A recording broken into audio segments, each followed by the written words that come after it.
¿Qué tal a todos? Mi nombre es Víctor Romero Juárez. Vamos a comenzar con el tema de apendicitis según la Guía de Práctica Clínica Mexicana. Entonces, como definición tenemos que es la inflamación del apéndice secal o también denominada vermiforme. Esto va a ser debida a una obstrucción. Lo más frecuente es que sea por fecalitos. Entonces, esta obstrucción va a generar que haya un aumento de la presión intraluminal, principalmente por el moco que se está acumulando, además del fecalito. En fin, esta presión puede ser tal que incluso se puede perforar el apéndice y por lo tanto drenar el líquido directamente a la cavidad peritoneal. Muy bien, algo interesante es que en los lactantes el epiplón es mucho más corto. Entonces no alcanza a envolver el apéndice. Entonces, en apéndices perforadas, el líquido va a drenar directamente a la cavidad peritoneal, generando cuadros de peritonitis mucho más severas que en el adulto, por simple relación anatómica. Y para colmo, según la guía de práctica clínica, dice que la incidencia de perforación suele ser más alta mientras menor sea la edad. Incluso se hablan cifras de que va a haber una incidencia de perforación en el 69% en pacientes menores a 5 años y del 100% en niños menores a 1 año. Entonces es importante aquí prestarle mucha atención a los pacientes pediátricos, principalmente a los lactantes, por estas cifras tan alarmantes, ¿no?, de perforación. Una vez tocado esta introducción, el cuadro clínico clásico de apendicitis inicia con estos datos clínicos, que para hacerlo más agradable y más visual tenemos esta imagen, el cual el dolor va a iniciarse en esta región, que es la región periumbilical, ¿sale? Conforme va pasando las horas, este dolor se va haciendo mucho más intenso y se llega a irradiar hacia el área del cuadrante inferior derecho. Esto es algo importante, que el dolor empieza en región periumbilical y se irradia antes de las 24 horas, se va a irradiar hacia esta región. Si se dan cuenta, el cuadro es súbito, en poco tiempo se genera todo esto. Además del dolor, puede existir fiebre, pero esta fiebre, algo peculiar es que no pasa por arriba de 38.5 grados centígrados. Además puede existir náuseas y vómito. En los lactantes, el signo o el dato clínico inicial es la diarrea. Hablando de lactantes, resulta que ellos no te pueden dirigir o no te pueden expresar si tienen o no tienen dolor y cuál es la intensidad, ¿no? Entonces, para eso tenemos muchas tablas. Dentro de ellas tenemos esta tabla de Hanala, en el cual te da ciertos parámetros y cada parámetro tiene una puntuación. Y esto es lo que dice, ¿no? Que si es menor a 3, significa que no hay dolor. Si es de 4 o más, hay dolor y por lo tanto dentro del manejo vamos a utilizar un analgésico.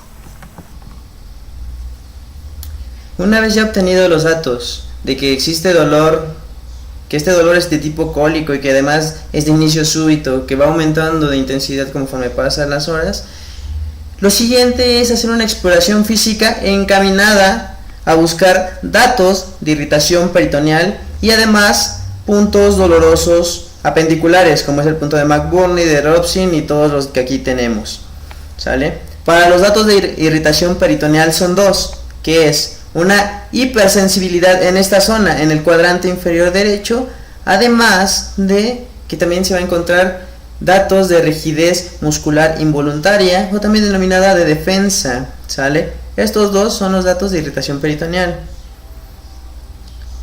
Los puntos apendiculares también nos ayudan a identificar si la etiología es apendicular. Uno de los más conocidos es el punto de McBurney. Para identificar este punto hay que trazar una línea imaginaria que va desde el ombligo hacia la cresta ilíaca anterosuperior.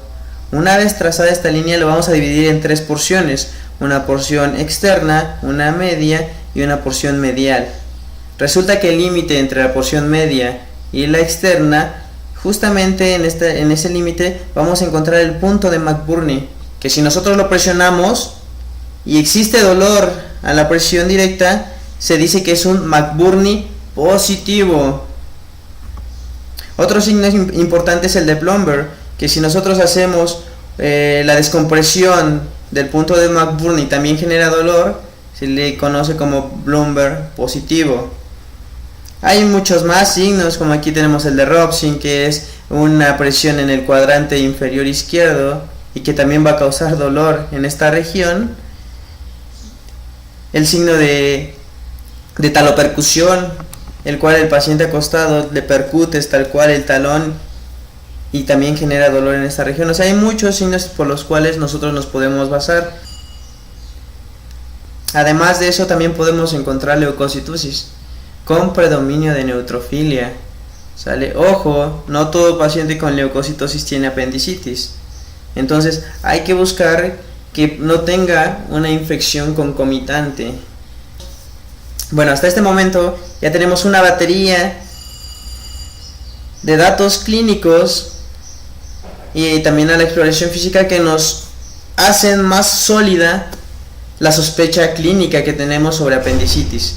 ¿Sale? Entonces uno de ellos, que incluso se le considera como manifestaciones cardinales, la primera manifestación cardinal es el dolor característico. Ya les había dicho que es de tipo cólico, que inicia en región periumbilical, se irradia hacia el cuadrante inferior derecho, o también puede ser que desde un inicio se encuentre en esa zona, en el cuadrante inferior derecho. La segunda manifestación cardinal es los datos de irritación peritoneal, que ya habíamos dicho que es hipersensibilidad y además rigidez de músculos abdominales de manera involuntaria. La tercera manifestación cardinal es los datos de respuesta inflamatoria, que es leucocitosis con predominio de neutrófilos.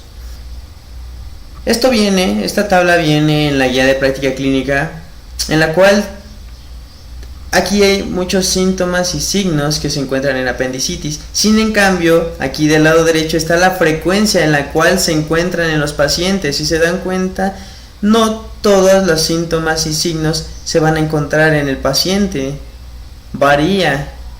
Lo que sí se ha visto y que es en el 99 al 100%, el dolor abdominal se encuentra en apendicitis, seguido de la hipersensibilidad o dolor en el cuadrante inferior derecho. Los demás signos son inespecíficos, pueden estar como no lo pueden estar. Esta tabla es muy importante, es de las más utilizadas para apendicitis, y es que son unos criterios en las cuales te hacen tomar una decisión para determinar si es negativo, si es posible apendicitis, si es probable o si ya tenemos el diagnóstico de apendicitis. Pero son criterios, estos son los criterios y te dan la puntuación, y ya dependiendo de la puntuación tú vas a estadificar en cuál de estas opciones se encuentra. Importante, ya tenemos un cuadro clínico sugestivo, ¿no? Ahora bien, si nosotros le tomamos a ese paciente una BH, vamos a encontrar esta tríada que consiste en leucocitosis. Entonces estamos hablando de que hay leucocitos por arriba de 11.000. Hay neutrofilia, entonces neutrófilos por arriba del 75%. Además de que hay un incremento de la proteína C reactiva por arriba de los 8 microgramos sobre mililitro. Entonces todo esto en conjunto apoyan fuertemente el diagnóstico de apendicitis, no solo en pacientes adultos, sino también en pacientes pediátricos. Entonces, si ya tenemos una sospecha, importante enviar a valoración por el cirujano. Recordemos que el cirujano es el que va a dar el tratamiento definitivo, que es la extirpación del apéndice. Algo importante de comentar aquí es que si nosotros estamos en un ambiente prehospitalario, nosotros no vamos a tomar una BH porque no tenemos acceso a ella. Sin en cambio, con el dato clínico del tipo de dolor de dónde inició el dolor y que después se irradia hacia la zona del cuadrante inferior derecho, y que además de eso nosotros hacemos una exploración física y encontramos datos de irritación peritoneal, así como puntos dolorosos para apendicitis, en este momento el traslado es importante. Un traslado a un hospital, ¿para qué? Para que ahí corroboren el diagnóstico apoyándose de estos auxiliares como es la radiografía. Si bien la radiografía tiene una muy baja sensibilidad y especificidad, nos podría ayudar de cierta manera con estos datos radiográficos, que es el apendicolito.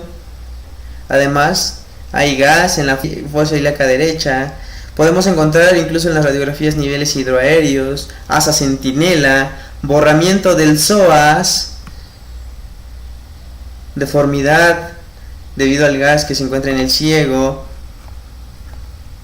Importante, antes de que se me olvide, si se dan cuenta, en la columna vertebral tenemos una curvatura, y esta curvatura es debido a que hay una posición antiálgica. El paciente adopta esta posición por el dolor tan grande que siente, o sea, realmente para ellos el dolor es muy cañón, entonces adoptan esta posición antiálgica. Si bien la radiografía nos ayuda, quien tiene una mayor especificidad y sensibilidad es el ultrasonido. También hay criterios ultrasonográficos, como que el diámetro va a ser mayor a 6 milímetros, que es un apéndice no compresible, que también se puede visualizar si existe o no apendicolito, si hay una interrupción de la ecogenicidad de la submucosa, si hay líquido periapendicular. En fin, todos estos datos ultrasonográficos tienen una mayor sensibilidad y especificidad para diagnosticar apendicitis. Sin en cambio, el problema del ultrasonido es que es muy dependiente de quien esté realizando la prueba. Ese es el problema.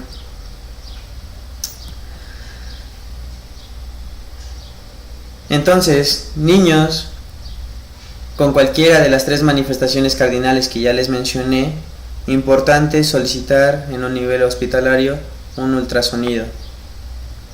Y si resulta que en el ultrasonido no estamos todavía 100% seguros de que sea el diagnóstico adecuado, podemos pedir, o está indicado en estos casos, una tomografía.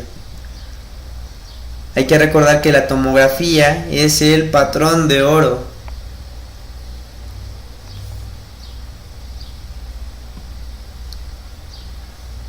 Este es un algoritmo en el cual está dividido del lado derecho de niños y adultos mayores, en la cual importante verificar que tengan por lo menos uno de los tres datos cardinales que ya les habíamos mencionado.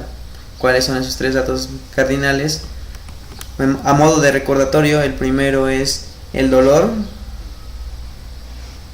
el segundo son las manifestaciones de irritación peritoneal, además de los puntos dolorosos, y un tercero es la respuesta inflamatoria, condicionada por leucocitosis a expensas de neutrofilia, proteína C reactiva mayor a 8.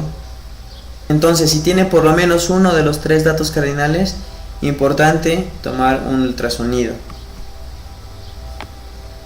Una vez tomado el ultrasonido, si resulta que todavía no estamos 100% seguros, está indicada una tomografía computarizada, en la cual te va a determinar si el apéndice está normal, entonces la causa de su padecimiento es otra. Habría que estudiar a este paciente, determinar qué diagnóstico tiene y en base a ese diagnóstico dar un tratamiento. Si resulta que el apéndice no es visible y el resultado por lo tanto es indeterminado, habría que mantener en observación al paciente y valorar el hecho de que se le realice una laparoscopía. Si se confirma el diagnóstico, el tratamiento es quirúrgico, es decir, remover la apéndice inflamada. Mientras se hace toda esta serie de estudios, el paciente, recordemos que tiene un dolor muy cañón que le está condicionando incluso una posición antiálgica. Entonces es importante brindarle un analgésico de acuerdo a los escalones de la OMS, que son 4. Entonces si responde al primer escalón, ahí nos quedamos, lo mantenemos tranquilo hasta que se le haga la resección quirúrgica. Si resulta que no se calma el dolor con el primer escalón, hay que ir subiendo poco a poco de intensidad. El chiste es mantenerlo calmado, porque recordemos que el tratamiento es quirúrgico, 100% quirúrgico, no hay más. ¿Hay diagnósticos diferenciales? Sí. Los urológicos son principalmente encaminadas a mujeres, por ejemplo el embarazo ectópico, una ruptura del folículo ovárico, quiste ovárico, inflamación de las alpinges. Si se dan cuenta, esto es más encaminado a mujeres. El diagnóstico diferencial médico, miren, está dentro de ellos la gastroenteritis, la neumonía, la cetoacidosis diabética. Y de los quirúrgicos, aquí tenemos a un diagnóstico diferencial. Yo diría que es muy difícil diferenciar el cuadro clínico de una apendicitis con una adenitis mesentérica. Es muy difícil, prácticamente los datos son idénticos, o sea, son iguales. Esta es la adenitis mesentérica, que es la inflamación de los ganglios iliocecales, secundario a un proceso infeccioso.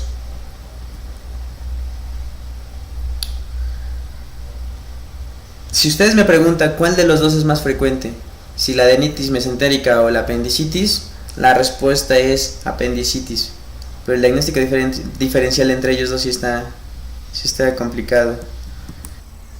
Bueno, hasta aquí el tema de hoy. Si te gustó, no olvides suscribirte, darle like y compartir este tipo de material para que sigamos subiendo más videos. Si tienes alguna sugerencia o alguna propuesta sobre algún tema del cual quieras que hablemos, puedes contactarte con nosotros directamente en la página de Facebook como Actitud de NARM, o también nos puedes buscar en YouTube con el mismo nombre, Actitud de NARM. ¿Sale? Nos vemos. Adiós.